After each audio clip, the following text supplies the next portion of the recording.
There are stretches of highway in the United States that don't appear on any official warning lists. No signs, no markings, nothing at all. But if you listen to the people who actually spend time on these roads, especially long-haul truck drivers, you start to hear the same thing over and over again. Don't stop there. And hearing that, it naturally makes you uneasy because some of these places can't really be explained. And what makes it even stranger is this isn't just a single incident. The same kinds of experiences are being reported by different people at different times. Normally, when something happens on the road, people document it. There's a timestamp, a location, some kind of record. But in certain cases, what's officially recorded and what people actually describe don't fully match. In this video, we're going to look at 5 different highway locations in the United States where this pattern keeps appearing. Places where over time, people simply stopped pulling over. Case 1. The rest area at mile marker 84. Interstate 80 crosses Nevada through some of the most desolate terrain in the continental United States. The stretch between Winnemucca and Elko runs for over 120 miles, with minimal services, minimal population, and minimal infrastructure.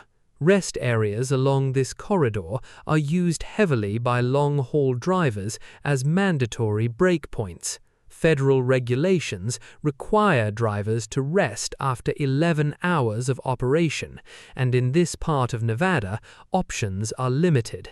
The rest area near mile marker 84, situated roughly midway through the most isolated section of this route, began generating anomalous reports in the mid-2000s. The reports were not filed through official channels. They appeared in trucker forums, CB radio conversations documented by amateur radio enthusiasts, and retrospective accounts posted years later. The consistent element across these reports was not violence, not theft, not the categories of incident that rest areas typically generate. It was behavior. Drivers reported vehicles parked at unusual angles, not in designated spaces, but partially blocking access lanes. Vehicles that appeared occupied but showed no movement over extended periods. In several accounts, drivers described approaching what appeared to be a disabled vehicle, only to observe that the driver's seat was empty, but the engine was running, doors locked, and personal items visible on the dashboard. In 2 separate occasions described in forum records, drivers reported that when they attempted to contact dispatch to report a potentially abandoned vehicle, their CB signal dropped entirely within the boundary of the rest area, a phenomenon that other drivers on the same stretch confirmed experiencing at the same location. What makes this case unusual is the signal interference component. CB radio operates on frequencies that are not typically affected by the natural terrain features present in that area. The drop was not consistent with simple topographic obstruction. Drivers noted it began and ended at specific points along the access road, not gradually as terrain-based interference would produce, but abruptly. One driver, a freight hauler with over 20 years of experience on the I-80 corridor, described it as the signal being cut, rather than fading. This was not an isolated case. Between 2006 and 2011, at least 14 separate accounts referencing the same rest area appeared across 3 distinct trucker forums. None of the authors appeared to be in contact with one another.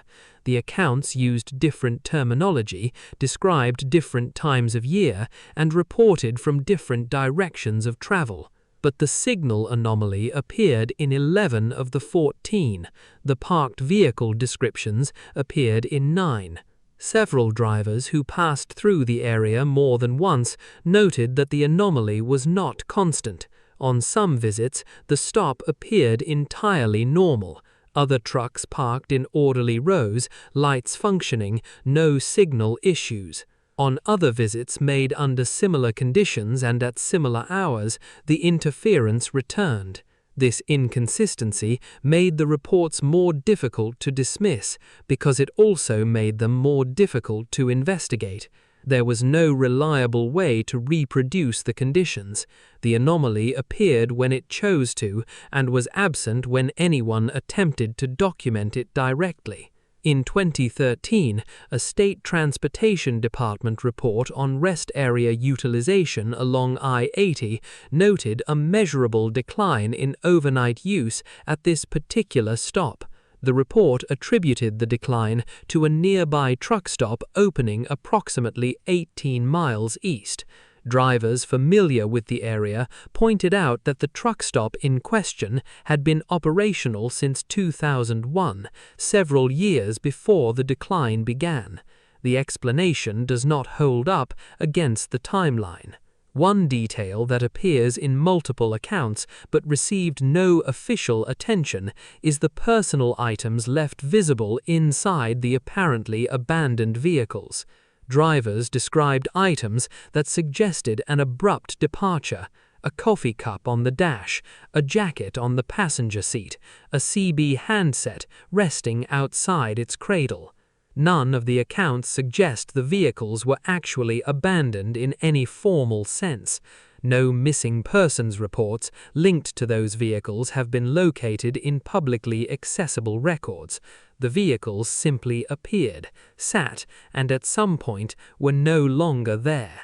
What investigators struggled to explain was while traffic at other rest areas along the same route remained steady throughout the night, usage at certain specific locations dropped sharply.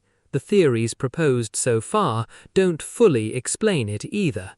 Because this doesn't appear to be random, it seems to be tied to that particular area, and that's what makes it difficult to ignore.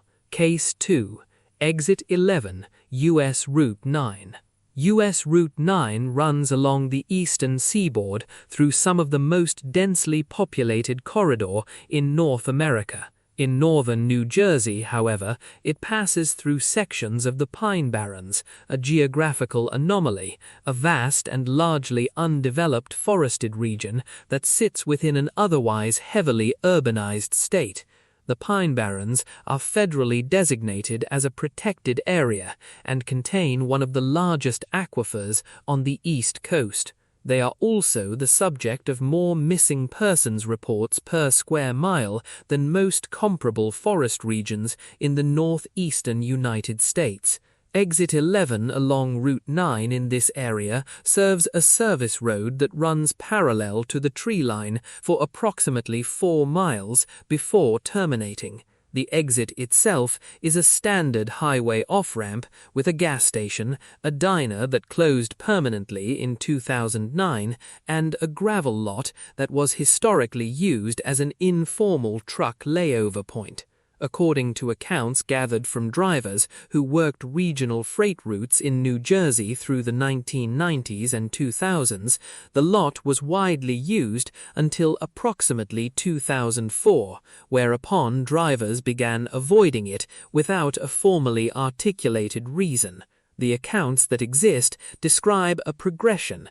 Initially, drivers reported discomfort, an unspecific unease that several described as the sensation of being watched from the tree line. This is not uncommon in forested rest areas and on its own would not be remarkable. What followed, however, was more specific. 3 drivers, in accounts recorded separately over a 5-year window, described seeing a figure standing at the edge of the tree line, not moving, not approaching, simply standing and observing the lot. In each case, the figure was described as an adult in dark clothing, positioned at the exact boundary between the gravel surface and the first line of trees, not deeper in the forest, not in the open lot, but precisely at the threshold between the two. Whether this detail spread between drivers through shared conversation, or whether each observer independently placed the figure at the same location, has not been established. The three accounts were posted to different platforms over a 5-year window, with no apparent cross-referencing between the authors. In 2005, a body was recovered from the forest approximately 600 meters from the gravel lot. The case was investigated as a homicide. Details were not released publicly beyond confirmation that the death was not accidental. The case remains classified as an open investigation in Burlington County records. No arrest has been made following the 2005 recovery. The gravel lot was essentially abandoned by the trucking community. The diner closed 4 years later. According to local residents interviewed for a regional newspaper in 2012, the exit sees almost no commercial traffic after dark. Drivers who know the area simply do not stop there. The gas station at exit 11 remains operational, staffed during daylight hours by a rotating set of attendants who have worked the location for years. When asked about overnight activity at the lot, the responses documented in the 2012 newspaper account were notably brief. One attendant stated that he did not work nights and had no information about what happened after closing. A second said simply that people did not stop there anymore. Neither elaborated. The reporter noted that both ended the conversation quickly. What's difficult to explain isn't the avoidance that started after 2005. That part is understandable. What's more unusual are the records from before that, reports that go back as far as 2 years before the discovery, which raises an important question. What exactly was happening during that time? Case 3. The truck stop at Yucca Junction. Arizona State Route 93 connects the Las Vegas area with Phoenix, running south through the Mojave Desert and into the Sonoran.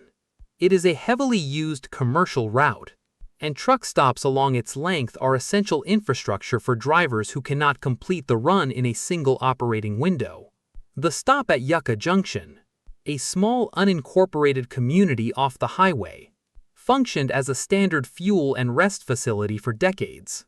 Beginning in the late 1990s, a pattern emerged in driver community reports. Drivers stopping at Yucca Junction were experiencing vehicle anomalies in the hours following their stops. The reports were varied in their specifics but consistent in their structure. A vehicle that had been running normally prior to the stop would develop electrical issues after departing. Dashboard lights cycling without cause. GPS units freezing or displaying incorrect data. In several cases, drivers reported that their CB radios began receiving transmissions on frequencies they were not monitoring. Fragmented audio, mostly static, with occasional stretches of what sounded like a voice. What makes this unusual is that multiple drivers reported receiving what appeared to be the same transmission, a low, degraded voice repeating a set of numbers. Not a standard highway emergency format, not a weather frequency. Several drivers who compared notes described the sequence as sounding like coordinates, though none were able to confirm this interpretation. One driver recorded the audio on a handheld device. The recording was posted to a trucking forum in 2003 and remains archived there. Audio analysis by forum members produced no consensus on the source. The Yucca Junction area has historical significance in the context of U.S. military operations. The Nevada test site is located roughly 80 miles north. The area falls within a broader corridor that has historically seen classified transport activity. Whether this is relevant to the reported transmissions is unknown. What can be confirmed is that the Federal Communications Commission received no reported frequency violations in that area during the relevant period, which either means no violation occurred or none was reported by someone with standing to file. The electrical anomalies reported after leaving Yucca Junction are also worth examining separately from the transmission reports. Several drivers who had no knowledge of the frequency stories still described identical post-stop behavior in their vehicles. Instrument panels flickering, odometer readings that did not correspond to the distance driven, and in 2 accounts, engine warning systems activating briefly before self-clearing, with no underlying fault code registered by mechanics who later inspected the vehicles. These anomalies were consistent enough that at least one regional fleet operator briefly flagged Yucca Junction in internal routing notes as a location where post-stop vehicle checks were recommended. The truck stop at Yucca Junction closed permanently in 2008. The official reason given was economic: declining traffic and rising fuel costs. Drivers who used that route regularly noted that traffic had not declined meaningfully on Route 93 during that period. Several described the closure as sudden. One week it was open, the next it was not.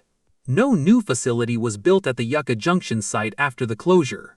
The lot sat empty for several years.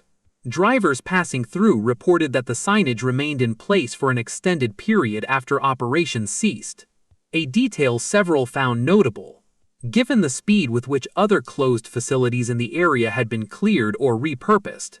At some point, the signs were removed. The building eventually was demolished. Currently, nothing marks the location where the stop once stood. Drivers who know the route know where it was. Those who do not would pass it without knowing anything had ever been there. So, when you look at these reports, you start to notice the same patterns along Route 93. Unexplained transmissions, electrical irregularities, and facilities shutting down without a clear reason. It's hard not to wonder, are these actually connected or just coincidences? And as far as we know, this hasn't been fully examined in any official way. Case 4, the rest stop at Black Creek. Interstate 75 in northern Michigan passes through some of the most underpopulated territory in the Midwest. North of Grayling, the highway cuts through the northern Lower Peninsula, a vast expanse of second-growth forest, wetland, and isolated rural community. The interstate carries significant freight traffic connecting the Lower Peninsula to the Upper Peninsula via the Mackinac Bridge, and rest areas along this stretch function as critical stopping points, particularly during winter months when driving conditions deteriorate rapidly. The Black Creek Rest Area, located approximately 30 miles south of the bridge, has been the subject of driver reports since at least the early 2000s. The reports cluster around a specific phenomenon: vehicles that enter the rest area late at night and do not leave, not for an extended period. Drivers who stopped at the area reported watching other vehicles pull in, park, and then sit for durations that exceeded any plausible rest or fuel stop. Hours. In some accounts, when the observing driver eventually left, the parked vehicles were still there. When drivers passed through again heading south, the vehicles were gone. This pattern was consistent enough that several drivers began noting specific vehicles, plate prefixes, make, and color. In at least 3 documented cases, drivers recorded a vehicle present at Black Creek late at night, then reported seeing what appeared to be the same vehicle at a rest area significantly further south the following morning, an interval that would have required the vehicle to depart and travel at well above posted speeds, or to have had 2 identical vehicles present at 2 different locations. Witness statements described a consistent atmosphere at Black Creek after midnight, functional lighting that nevertheless produced a quality of visibility several drivers characterized as abnormally low. Not dark, the lights were on, but visually limited in a way that could not be attributed to weather or fixture quality.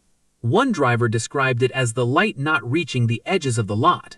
Another described the sense that the tree line was closer than it appeared in daylight, when he had stopped there previously. A small number of drivers also reported audio anomalies at Black Creek, not transmissions as in the Yucca Junction case, but environmental sound, specifically an absence of it. Northern Michigan rest areas and summer months produce consistent background noise: insects, wind through tree canopy, occasional wildlife. Several drivers at Black Creek noted that these sounds were absent during their periods they described as unusual. Not reduced, absent. The silence was described by one driver as the kind you notice rather than the kind you simply experience. He stopped there twice. He did not stop a third time. In 2009, Michigan State Police records show an increase in welfare check requests logged for the Black Creek area. 1958.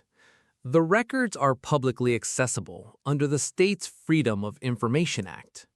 They indicate 11 welfare check calls in an 18-month period, a rate significantly higher than comparable rest areas on the same stretch, and the outcomes of those checks are recorded as either negative contact or no subject located. For context, the two nearest comparable rest areas on I-75 north of Grayling each logged between 1 and 3 welfare check requests over the same 18-month window. Black Creek logged 11. Michigan State Police did not publicly comment on the disparity. The FOIA records show no follow-up documentation linking the 11 calls to a broader inquiry. Each call is logged individually, resolved as negative contact, and filed. There is no record of anyone asking why 11 calls produced 11 negative results. What investigators struggled with was the mismatch between the calls and what was actually found on scene. Despite a total of 11 separate calls, not a single confirmed result was recorded, and one possibility is that whoever was there had already left before officers arrived. Another possibility is that the reports were based on things that weren't actually there, but either way, it's not something that can be easily explained. Case 5. The overnight pull-off on U.S. Route 2. U.S. Route 2 is sometimes called the High Line, a two-lane highway that runs east to west across the northern edge of Montana, just south of the Canadian border. It is one of the most remote stretches of paved road in the continental United States. For hundreds of miles, there are no interstates, no major services, and in winter, no guarantee of emergency response within a practical timeframe. Drivers who work this route, mostly agricultural freight haulers and local carriers, operate with an understanding that the margin for error is smaller than on conventional highways. The pull-off in question sits approximately 40 miles east of Havre, on a segment of Route 2 that crosses a broad expanse of high plains with no visible habitation in any direction. It is an informal stop, gravel surface, no facilities, used historically by drivers who needed to wait out weather or comply with hours of service requirements. In the absence of a proper rest area, the pull-off appears on no official highway documentation. Drivers know it exists because other drivers told them. The reports associated with this location are older than those in the previous cases. The earliest accounts in available records date to the 1980s. They describe a phenomenon that has no analog in the other locations documented in this video. Drivers who stopped at the pull-off during certain periods, predominantly accounts suggest in late autumn, reported that when they woke from a sleep break, the landscape outside their windows did not match what they remembered stopping in front of. The descriptions are specific. The pull-off faces south with a view across open plains. Drivers who stopped there in clear conditions reported waking to conditions that appeared to be a different time of day than was possible given elapsed time, light that did not match the season or hour, or a visual sense of the landscape having shifted in orientation. Several described waking fully convinced they were facing north. One driver, in an account recorded in a 1994 issue of a now-defunct trucking trade newsletter, described waking after a 3-hour rest to find that his logbook showed a 6-hour gap he had no memory of. Reports like this appear repeatedly in the documentation of isolated overnight stops on the High Line. Disorientation upon waking is not abnormal and can have mundane explanations: disrupted sleep cycles, unfamiliar environments, low blood sugar. What is harder to account for is the logbook discrepancy.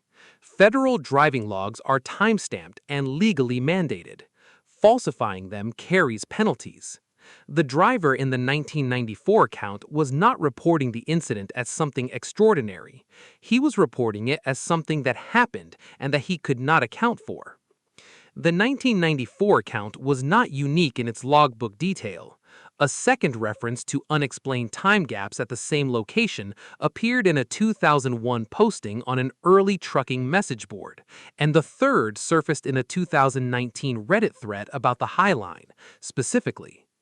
In none of these cases did the driver suggest a supernatural explanation. Each framed the gap as a malfunction, a mistake, or something they could not identify. And in each case, they noted it only once before moving on. None returned to the subject. None of the three accounts appear to reference each other. The pull-off is still there. Route 2 still passes through it. Drivers who know the route still talk about it. And the contemporary accounts, sourced from online trucking communities active as recently as 3 years ago, describe the same disorientation phenomenon, with no apparent knowledge of the earlier reports. The details align across decades, across different drivers, without any connective communication between the sources. One additional element appears in the more recent accounts that is absent from the earlier ones. Several drivers mention that upon waking, their vehicles were colder than the ambient temperature outside would explain, not simply cold from an engine off overnight, cold in a way that one driver described as the kind of cold that gets into the cab from the inside rather than from the window. This detail appears in 3 accounts from different years. It was not mentioned in any report from the 1980s or 1990s. Whether that absence reflects a genuine change in what is being experienced or simply reflects a difference in how drivers chose to describe their experiences across different eras cannot be determined from the available record. What makes this case difficult to explain is that it doesn't come from a single report. What really stands out is the consistency. Over a span of nearly 40 years, different people have shared accounts that are strikingly similar. What's unsettling is that all of them point to the same unmarked location, on a road most people have never even heard of. And the fact that these patterns have continued for so long suggests it's not something that can be simply ignored. Examined individually, each of these cases has a plausible layer of conventional explanation. Nevada rest areas do experience signal irregularities. New Jersey forests do have documented crime histories. Remote Montana roads do produce disorientation in tired drivers. The individual explanations are not difficult to construct. What is more difficult to explain is the structure of the reports themselves. Across 5 locations, spanning 5 states and several decades, the documentation follows a pattern that the individual explanations do not account for. First, the avoidance precedes the documentation. In multiple cases, drivers began avoiding these stops before any formal incident had been reported, as if information was circulating through the community through channels that did not produce written records. Second, the reports come from professionals. These are not anonymous online submissions. They are accounts from people who file federal logbooks, who work under dispatch monitoring, who have professional reputations at stake when they describe something unusual. Third, and most resistant to explanation, the specificity of the shared details. Signal interruption that begins and ends at precise geographic boundaries. Figures observed at tree lines that disappear without movement. Vehicle identification that appears twice in locations that do not allow for normal transit time. Logbook discrepancies in a document type that exists specifically to prevent discrepancies. These details are not the kind of things that contaminate each other through word of mouth. They are technical, specific, and independently verifiable. As there is also a fourth element worth noting: institutional non-response. In 3 of the 5 cases, official records exist that acknowledge an anomaly: declining usage, elevated welfare checks, unexplained closures, but they attribute it to causes that do not match the timeline or the data. The explanation is filed, the anomaly is not resolved, the record moves on.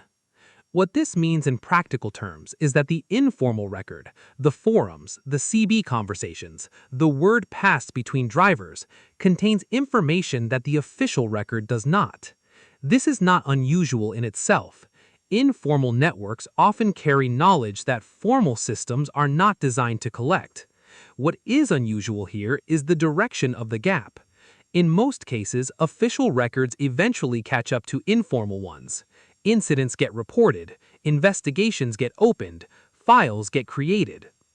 In these 5 cases, the opposite appears to have happened. The informal record grew.